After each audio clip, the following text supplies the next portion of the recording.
So ముందుగా అయితే మా యొక్క పసల మారక్క సిరీస్ను ఇంతగానం సక్సెస్ చేసిన మీ అందరికి కూడా పేరు పేరున ధన్యవాదాలు తెలియజేసుకుంటున్నాను. మేమైతే అస్సలు ఎక్స్పెక్ట్ చేయలేదు మీరు ఇంత సక్సెస్ చేస్తారని. సో ఇప్పుడు సడన్గా మీ ముందుకు రావడానికి గల కారణం ఏమంటే, సో చాలామంది అడిగే క్వశ్చన్స్కి అయితే ఆన్సర్ ఇద్దామని అయితే వచ్చా.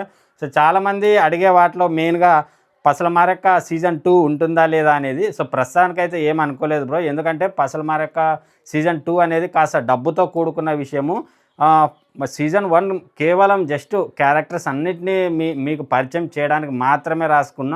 సీజన్ 2లోనే అసలైన స్టోరీ ఉంటుందన్నమాట. సో వాళ్ళు వెళ్ళి పసల మారక్క కోసం వెళ్ళడము, తనని సాధించడానికి వెళ్ళడము, మధ్యలో వచ్చే అడ్డంకులు, మాయలు, మంత్రాలు, ఫైట్స్, యాక్షన్స్, కామెడీ ఇది ఉండదని కాదు, ప్రతిదీ ఉంటుంది. కాకపోతే అంతమంది క్యారెక్టర్స్కి కాస్ట్యూమ్స్, ఆ సెటప్స్ అవన్నీ చేయాలంటే బాగా ఖర్చుతో కూడుకున్న పని. కాబట్టి ప్రస్తుతానికైతే దాన్ని పక్కకు పెట్టేస్తున్నాము. సో ఇంత తొందరగా అయిపోవడం మాకు కూడా చాలా బాధగా ఉంది.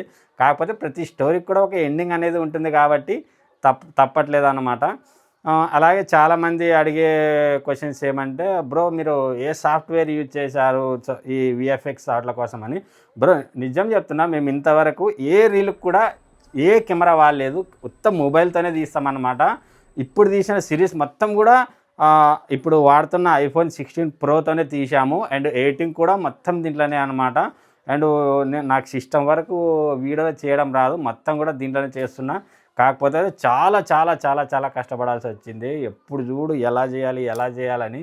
ఎందుకంటే ఎంత వచ్చినప్పటికీ మనము జస్ట్ దాంట్లో అప్లోడ్ చేసి ఇలా చేయి అంటే అది చేసేయదు.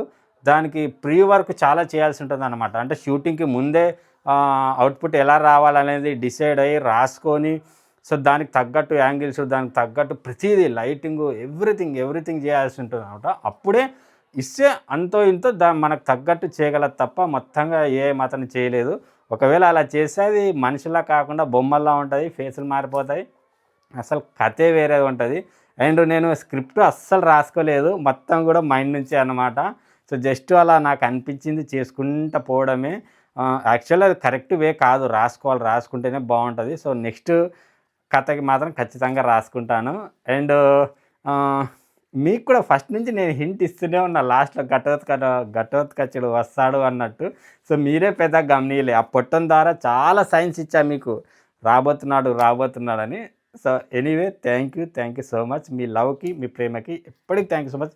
అండ్ అందరు అడుగుతున్నట్టు అన్ని ఎపిసోడ్లు కలిపి కూడా యూట్యూబ్లో అయితే అప్లోడ్ చేశాము. సో కింద లింక్ ఉంటుంది, ఓపెన్ చేయండి. అలాగే మా యొక్క ఛానల్ని సబ్స్క్రైబ్ చేసుకోండి. Thank you and love you. Bye.